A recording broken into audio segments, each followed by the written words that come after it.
Mr. Speaker, the Prime Minister can plant as many questions as is like with his backbenchers. But at the end of the day, I'm the one he has to face at the dispatch box. And I welcome him, Mr. Speaker. I welcome him back from... Mr. Speaker, I welcome the Prime Minister back from his trip to Azerbaijan, where he has unilaterally made commitments that will make life more experienced for everyone back home. Speaking of making life... Somebody's suggesting reading. I think if you notice, the Prime Minister also reads. So please get your... And, Mr. Speaker, I can pre-prepare my questions, but he needs to answer from his mind. Yes. Speaking of making life... Responsible for the answers. So he has made life more expensive with his unilateral commitments, but speaking of making life more expensive, will the Prime Minister confirm that he will keep the cap on council tax? Mr. Speaker, she talks of the trip to COP. I'm very proud of the fact that we're restoring leadership on climate to this country, the UK. Because that will be measured in lower bills on energy independence and the jobs of the future. And in relation, and she may have missed, but on Monday I was very pleased to announce a huge order into jobs in Hull for blades for offshore wind. If she's opposed to that sort of action, she should go to Hull and say so. On the question of council, she knows what the arrangements are. I think the House would have heard that the Prime Minister could neither confirm nor deny whether there was a cap in council tax was being raised. So I will ask him this question. How much extra does he expect local authorities will have to raise to cover the social care funding gap created by the Chancellor's budget and increases in employers' NI? He told the member for Edinburgh West just now that he was covering social care. How much extra does he expect local authorities to raise? It's all very well, this knockabout, but not actually listening to what I said 3 minutes ago. It's a bit of a fundamental failure of the Leader of the Opposition. I just said £600 million. I repeat it, £600 million.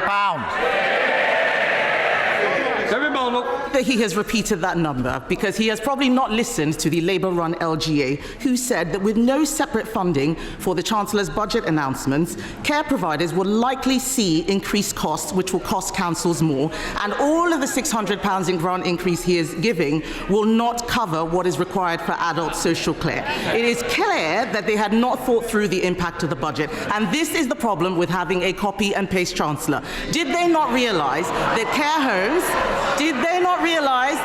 homes, GP surgeries, children's nurseries, hospices, and even charities have to pay employers' NI? We have put more money into local authorities than they did in 14 years.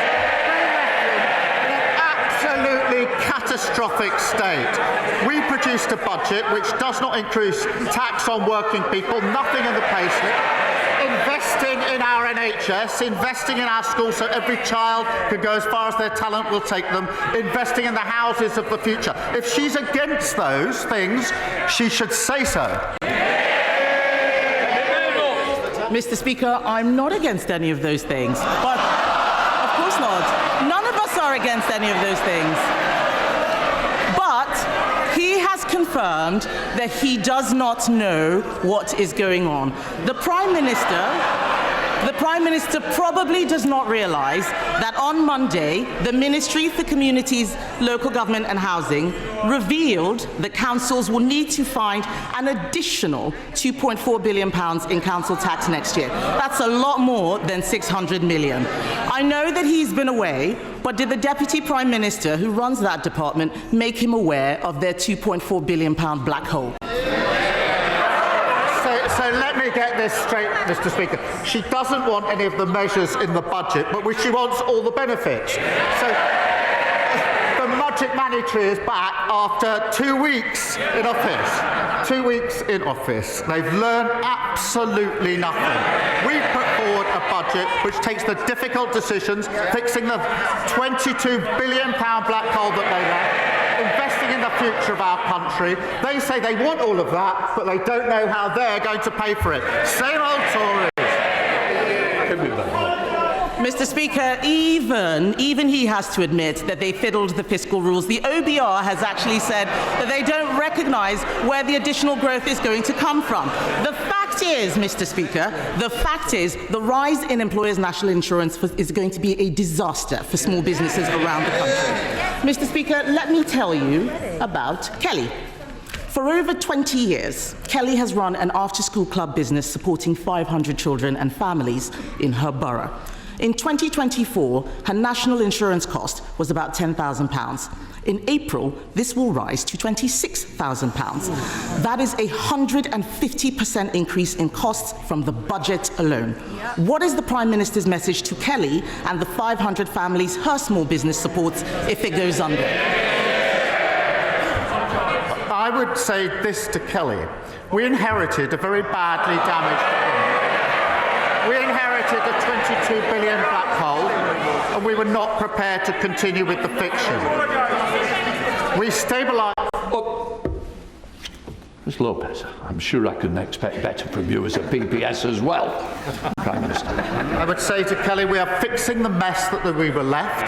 We're investing in the future of our country. I would also say to her that the Leader of the Opposition, week 2, wants all the benefits from the budget, but has no way of saying how she's going to pay for it. Same old mistake over and over again. Mr. Speaker, he has nothing to offer except platitudes. And the fact is that they do not know what they're doing. Their ideological budget was designed to milk the private sector and hope nobody would notice. Now his cabinet ministers are all queuing up for public sector bailouts to his tax mess. If he is going to bail out the public sector, then can he tell us this? Does he think it is appropriate, as the Ministry for Housing has done, to approve a 4-day week for councils that is not flexible working, but is actually part-time work for full-time pay? Questions based on what we're actually doing are usually better than fantasy questions made up. Mr. Speaker, what did they deliver in 14 years? Low growth, stagnant economy, a disastrous mini-budget, a £22 billion pack hole, and now she wants to give me advice on running the economy. I don't want to be rude, but no, thank you very much.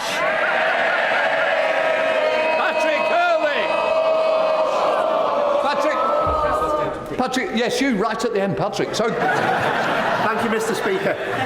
Towns like mine in Southport need investment and support after 14 years of decline from the party opposite. So can the Prime Minister confirm that his budget will provide that much-needed investment for towns like mine, and further confirm that, unlike the previous government, my local authority and the public services that my town relies on will be finally properly supported? Can I begin by paying tribute to my honourable friend and to his constituents in Southport? They've shown extraordinary courage and resilience as they try to rebuild from the devastating tragedy and loss earlier this year.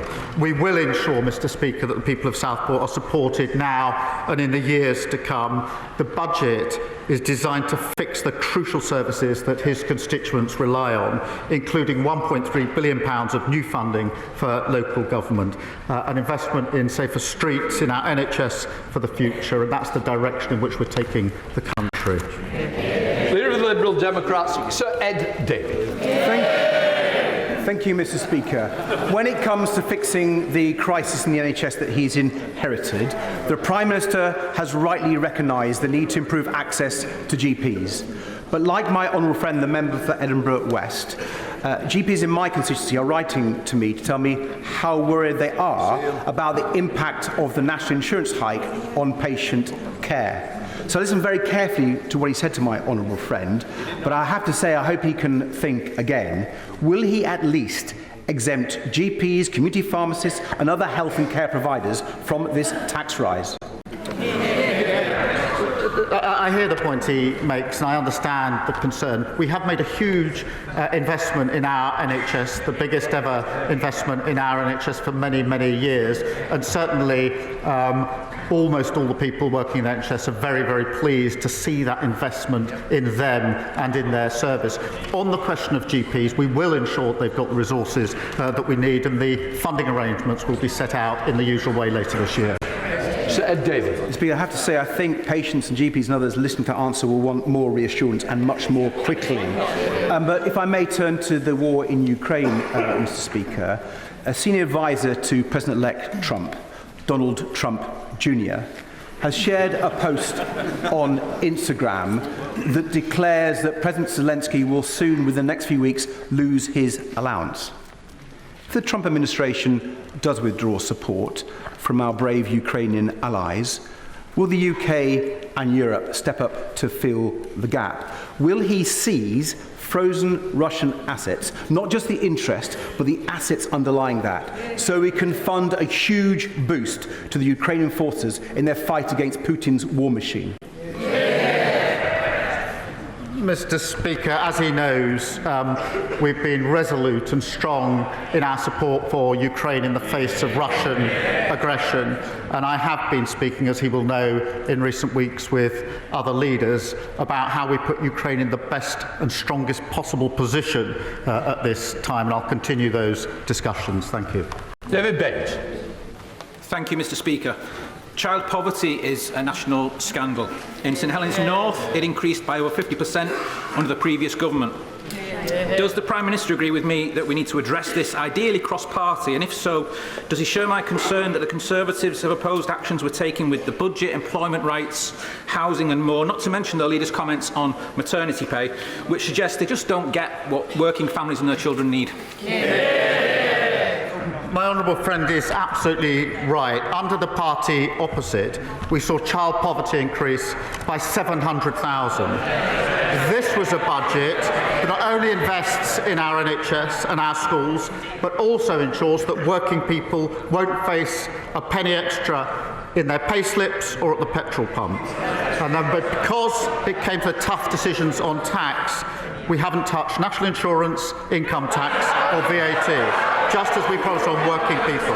We also gave 3 million of the lowest paid a pay rise, something which the party opposite seems to be opposing. Thank you. Gavin Robinson. Thank you very much, Mr. Speaker. Prime Minister, Lebanon is in crisis and my constituent Catherine Flanagan is in despair. Her 3-year-old son, David Nally, has been out of her care for the last 2 years. The Belfast High Court has indicated that he should be returned to his mother, and they have issued a bench warrant for the arrest of his father. But when she fled domestic violence in Beirut, she got no help or assistance from the UK Embassy. And when she has sought assistance from the Foreign and Commonwealth Office to be returned with her son, to see her son again, and this British citizen come back to the UK, she has not received the assistance that she or I in our community expect she should. Can I ask the Prime Minister to engage in this issue, and at the very least ask the Foreign Secretary to assist my constituent in her earnest desire to see her 3-year-old son again? Can I thank the Right Honourable Member for raising this case and for all that he's doing on behalf of Catherine and David. I hope they get some comfort from knowing they've got an MP working so hard on their behalf. It is, I know, a complex and difficult situation, but of course I will make sure that the relevant meetings are set up with the relevant ministers to ensure that he gets the answers that he needs on behalf of his constituents. Jacob Collett. Thank you, Mr. Speaker. My constituency of Burton and Uttoxeter is the home of UK brewing and has the best pubs in the country.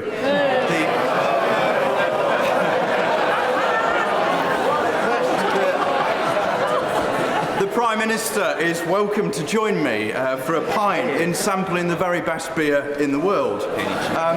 As this government looks to reform business rates and consult on the changes, will the Prime Minister commit to ensuring that pubs and hospitality have a seat at the table? Mr. Speaker, last time I went to my honourable friend's constituency, I got to see the fantastic South Derbyshire College. I look forward now to testing his proposition that he has the best pubs in his constituency on some future occasion. But pubs and breweries are such an important part of our culture and of our communities, and that's why the budget delivered an £85 million per year tax cuts for pubs, reducing the duty on a pint. We also delivered a 40% relief on business rates for next year and permanently lowering them for the year after. We're protecting small businesses by more than doubling the employer allowance to £10,500. Thanks. Neil Shastri-Hurst. In the past week, there have been reports of more schools who are slated for closure as a direct consequence of the Prime Minister's ideologically driven policy to introduce VAT on school fees and increase national insurance contributions. This will be a pattern seen up and down the country and will lead to staff being unemployed and pupils and parents being cast adrift. Will the Prime Minister do the decent thing and abandon this policy and apologise to those affected? I do understand the concerns of those that save to send their children to private school because they believe in aspiration and opportunity.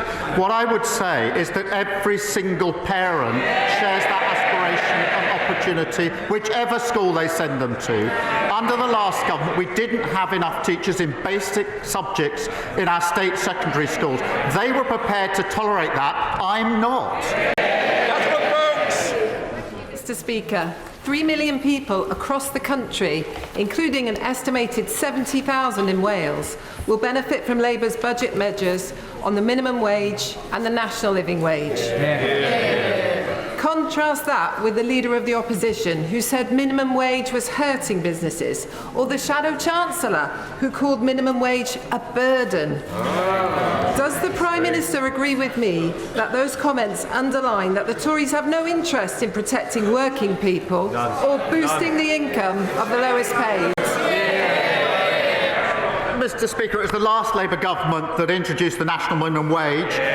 In the teeth of opposition from the party opposite, I'm proud that this government has now increased it by over 16%. That means an increase of over £2,500 a year for a full-time worker who are aged 18 to 20.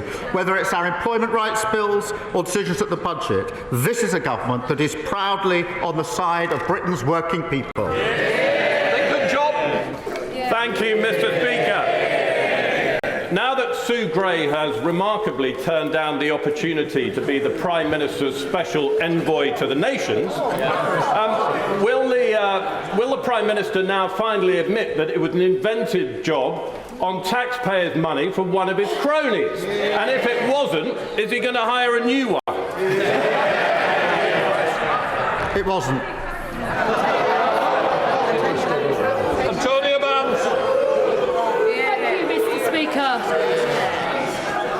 Thank you, Mr. Speaker. I represent loads of hard-working mums and dads in Tipton, Wednesbury and Coseley. Last week, the Leader of the Opposition's campaign chair, Rachel McLean, said it was not the right decision for the Tories to expand childcare provision.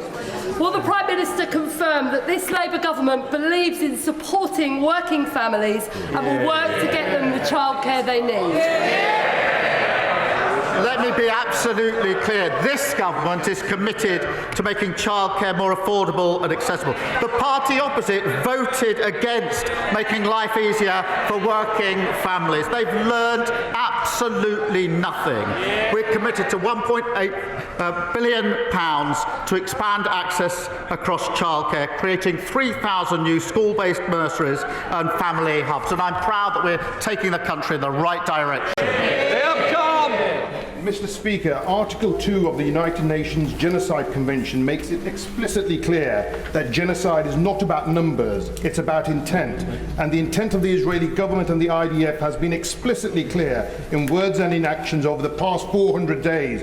More than 45,000 innocent men, women and children killed. On the 28th of October, the Foreign Secretary denied that a genocide was even taking place and suggested that the Israeli army had not yet killed enough Palestinians to constitute a genocide. And And last week, the PMQs, the Prime Minister started that he has never referred to the atrocities happening in Gaza as a genocide. Will the Prime Minister share his definition of genocide with this House? And will he state what further action he is prepared to take to save lives of desperate and starving men, women and children, given that we now hold the presidency of the United Nations Security Council? It would be wise to start a question like that by reference to what happened in October of last year. I'm well aware of the definition of genocide, and that is why I've never described this and referred to it as genocide. Katie White.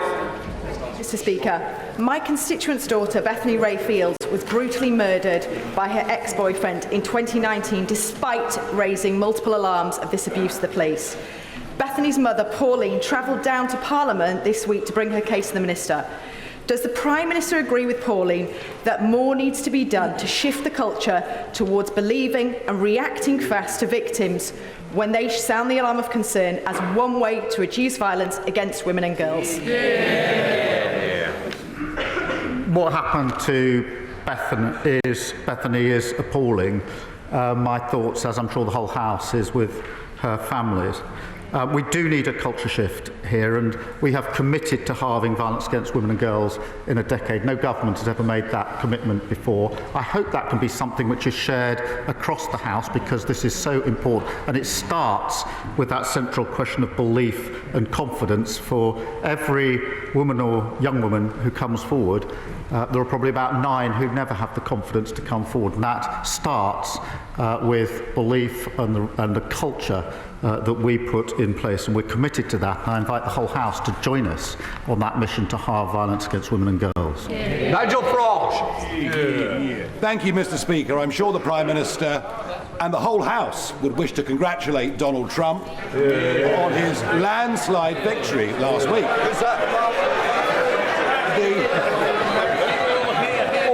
Hold on.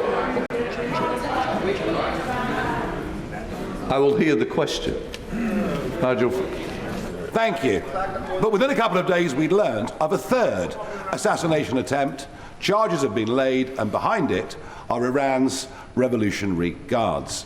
Has the time not come, Prime Minister, to prescribe what is so obviously a terrorist organisation, and in doing so, not just do the right thing, but maybe mend some fences between this government and the incoming presidency of Donald Trump's, given that the whole of his cabinet have been so rude about him over the last few years? Well, I'm glad to see the honourable member making a rare appearance back here in Britain. He spent so much time in America recently. I was half expecting to see him on the immigration statistics when we see the next batch. But he may have missed. I did congratulate the incoming president last week, and we will work with him. The point he makes about Iran is a very serious point, and we will work across the House and with our allies on it. Obviously, on question of prescription, we keep them under review. Thank you.